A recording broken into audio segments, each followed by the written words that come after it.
Hello and welcome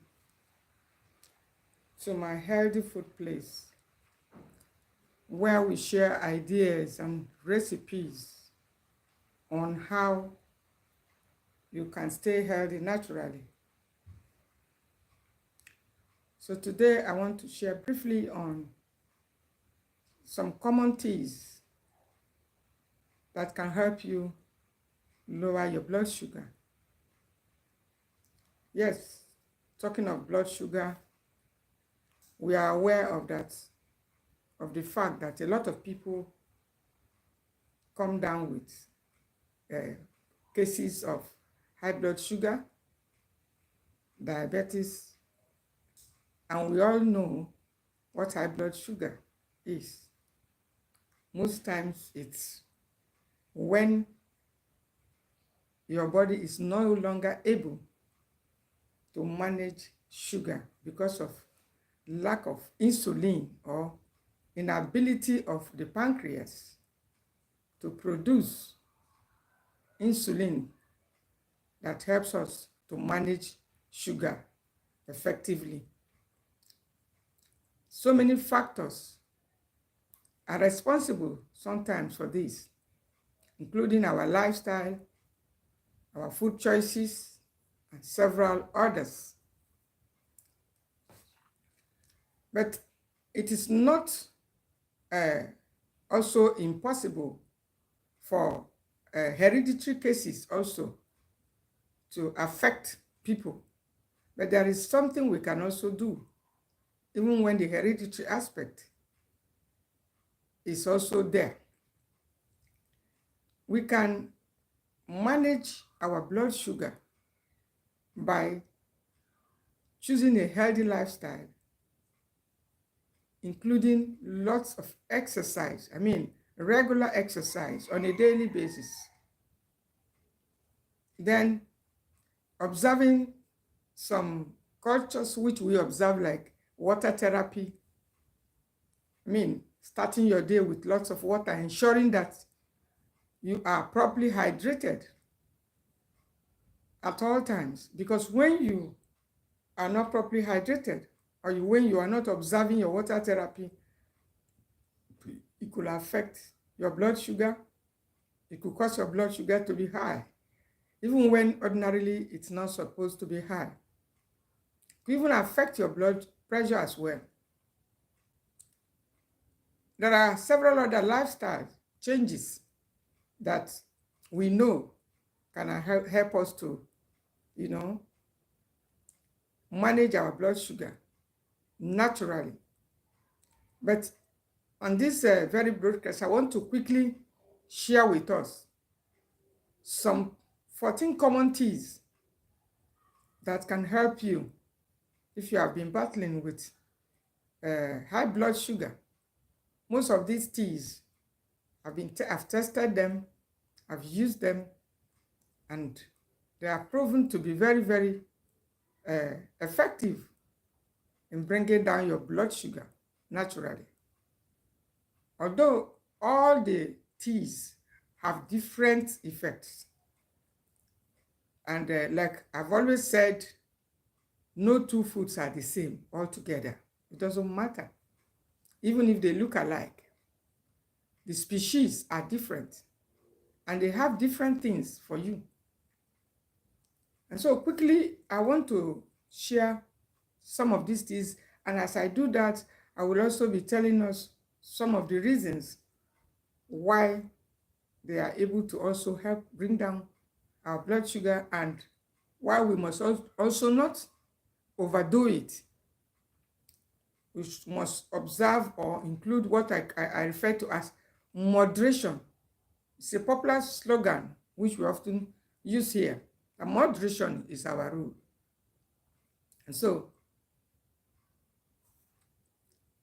number one is guava leaf tea. The popular guava tree, which many of us are familiar with. You may consider the fruit very sweet, which is true.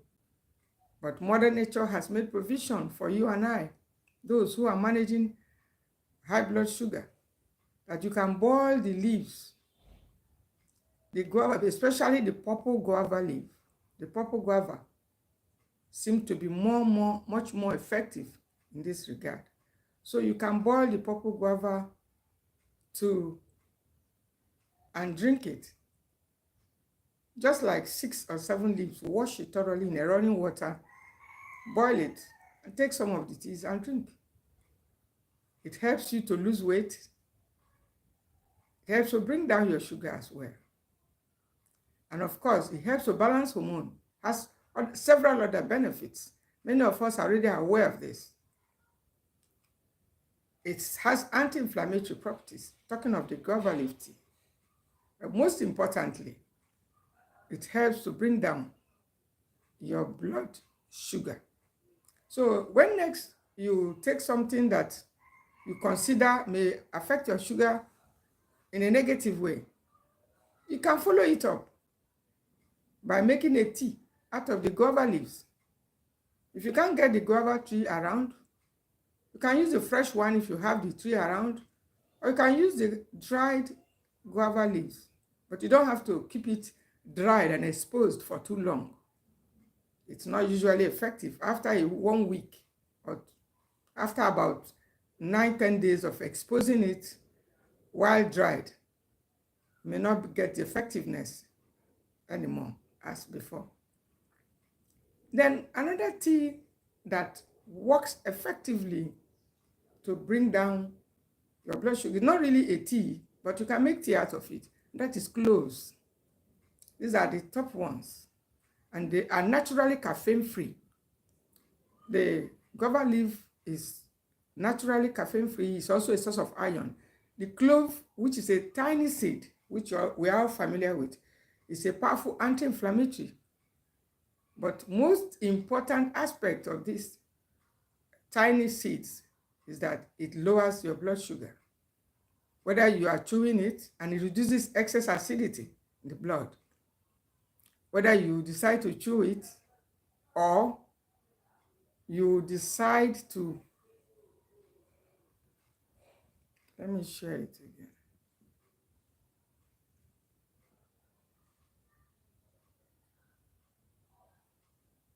Try to share it, or whether you decided to chew the guava leaves, the clove leaf, the clove buds, that's the tiny clove buds, dried tiny clove buds, or you decide to make tea out of it. It has potent ingredients in it, natural occurring, that can help to lower your blood sugar and reduce pains. There's a lot of other things too, including supporting your liver, supporting digestion. But most importantly, just know that it's very, very effective in bringing down your blood sugar. But don't overdo it. Don't take too much. 2, 3, maximum 4 cloves is what will give you results. Don't take it too much, because it's a blood thinner. And if you're on any blood thinning medication too, you must beware. You must consult your doctor before taking cloves. You shouldn't take it alongside with blood thinners, because you may not like the effect. Another tea that has positive effect is fennel tea. It does not really work in a way to reduce your sugar, but it has, the way its effect supports the fight against diabetes. And how? It's a source of important nutrients like calcium and iron. It also helps to, stir up your intestine, to help produce digestive juice. And these are hydrochloric acid. These are some of the challenges that diabetics often have when the insulin resistance has taken over. Digestive issues and other issues begins to come up. And fennel tea, when you take those tiny seeds and make tea, or either it's a ground one, or you take the seeds like that and boil water and make tea out of it, it helps you to lose weight. It helps you to lose weight. It helps to reduce inflammations. It helps to supply some essential nutrients that help to support the fight against diabetes. And in all, it's not a significant source of calorie, and it doesn't cause a spike in your sugar. And so in a way, ultimately, you will experience a reduction in your blood sugar when the fennel tea is consumed. But there is a caution also I need to put there, that is, it shouldn't be taken in excess. When you hear of these tiny seeds, don't underrate them and take them too frequently and in large amount, because most of the tiny seeds have a way of, affecting the liver negatively. Then another seed that has a positive effect is the fenugreek seed. These are tiny seeds, but with very powerful and potent anti-inflammatories. You can make tea out of it. You can also take the fenugreek seed oil. I am more inclined when it comes to fenugreek seed oil because it helps to fight constipation. Most pre-diabetics often come up with complaints of constipation. And when you experience frequent constipation, it may give you a cause to suspect insulin resistance. If your constipation is frequent and regular with no known cause, you may have a reason to review your diet. Maybe it may be a sign of insulin resistance. Fenugreek seed oil, or the seeds, you can make tea out of the fenugreek seed in order to lower your blood sugar, but you don't have to wait for your blood sugar to be high. It doesn't work speedily like that. But if you know you're pre-diabetic, it's important to make it because it also supports weight loss. There is something about the pre-diabetics and the diabetics. When you start experiencing weight gain, that is when you should be concerned, because it normally begins with weight gain. And if you cannot check the weight gain, then before you know it, the blood sugar is high. Not only the blood sugar, but the blood pressure also. They work hand in hand. And so you need to fight those fats, or else they will fight you. Once you experience the fat coming, I'm talking of the matured and older adults, you need to do something. And if people are telling you you're looking so fresh, so robust, maybe it may not be time to celebrate. You need to start exercising, because it may be a warning sign that blood sugar or blood pressure may be on the way. This is with particular reference to older adults. And so you take note of the fenugreek seed tea, the clove tea, the fennel tea, the guava leaf tea, and the mint tea. Yes, some of us can get the fresh leaves or the dried leaves. You are welcome to the house. Some of us can get the dry leaves, but it has potent, ability to control your blood sugar. Some of these teas do not really work speedily in a way, but they have, they behave in such a way because of their anti-inflammatory response. Teas like mint is a powerful one too. I got to know of this not too long ago, that it can also help manage insulin resistance. So it's a good one because it's naturally caffeine free. It's helped to boost digestion. That is one similarity with these teas. All the ones already mentioned, you will notice that they help to boost digestion. And once that is taken care of, your blood sugar is way under control. Then the green tea is a common one. We're so familiar with it, but I tell you, it has very powerful, naturally occurring nutrients that helps to manage rise in blood sugar. I have personally tested it and I've noticed it. Though it's a source of caffeine, I do not suggest that you take it frequently. It supports weight loss. And you will notice that all of them seem to, tend to move towards the side of helping you to lose weight. Especially menopausal women. Weight gain is always a challenge. So you need to embrace foods and teas that naturally help you boost your digestion and support weight loss naturally.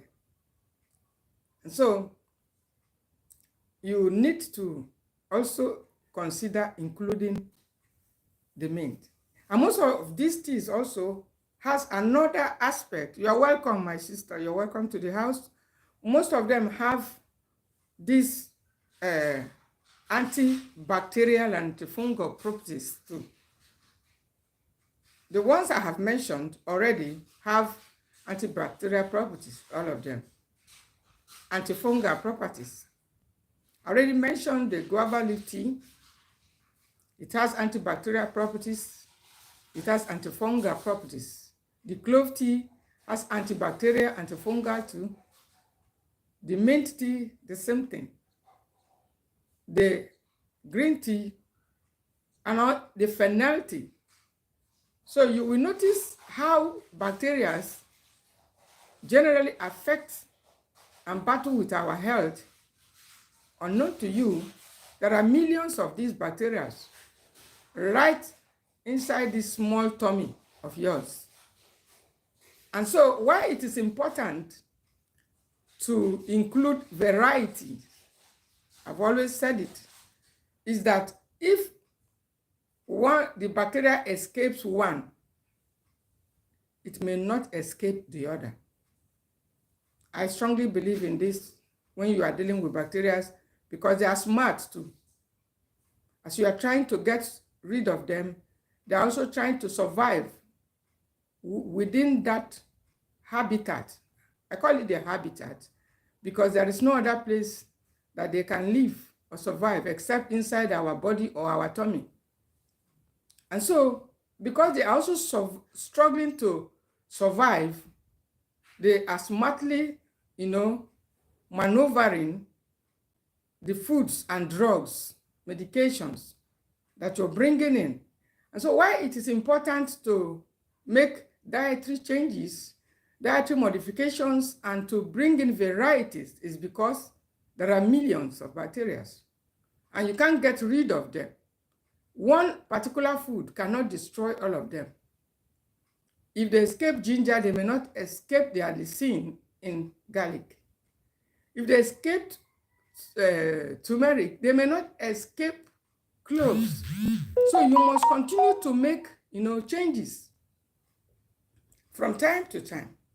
This is in addition to helping manage, because most of them also have a way of affecting our blood sugar by increasing the fungal activities. When the fungal activities is increased, it affects our sugar, our blood sugar in a way.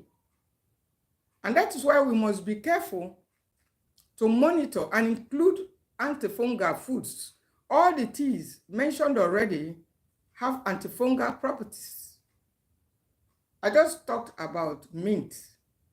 I've talked about the green tea. They all have these properties as well. So you shouldn't be worried or concerned about your blood sugar rising when you experience increase in your weight. That is when you need to start doing something. That is always a forerunner. So these teas are potent in helping you reduce bacterial activities, in helping you to reduce your weight, to resist weight gain, and in helping you to boost your metabolic rate. This is also very important because these are the things that contribute to diabetes in a lot of ways. These are things that, contributes. So another tea that also helps to support is the neem tea. This is also a very positive one, though it's bitter. But if you are experiencing a regular rise in your blood sugar, or you suspect that your blood sugar is high, or you have a family history of blood sugar, and you're already of age, then occasionally you should make tea out of the neem leaves. That's the dogoyaro, they call it, and take it. It has antifungal properties too. You need to take note of all of this. It has antifungal properties because these fungus also work in a way to affect and, destroy our immunity. And when our immunity is destroyed, most of these things are not able to manage sugar also. And so we must also include bitter foods. But the one I know potentially does not also have caffeine, the neem tea. The bitter leaf is also very, very effective. The kudin tea is another tea that is powerful also when you are suspecting a rise in your blood sugar. But there is something about these teas. You don't have to take them frequently. There are several others, but I'm just mentioning a handful of these ones that I have been privileged to use at one time or the other. These are berry seed. There is this stone breakers. There is this, pawpaw leaves. They are all bitter foods. Papaya leaves. They are all bitter foods. And all bitter foods exhibit positive effects in helping to manage our blood sugar. And so, even the bitter cola, though it's a source of caffeine, but once it is a bitter food, so many other things. We have so many of them, as I mentioned, the very common ones here.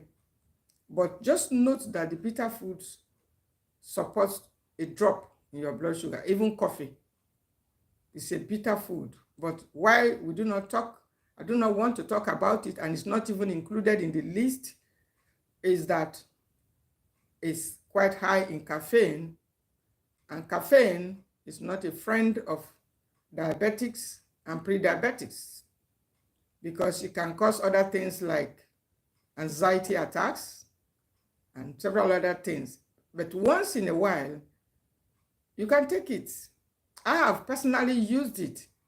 I don't want to include it here.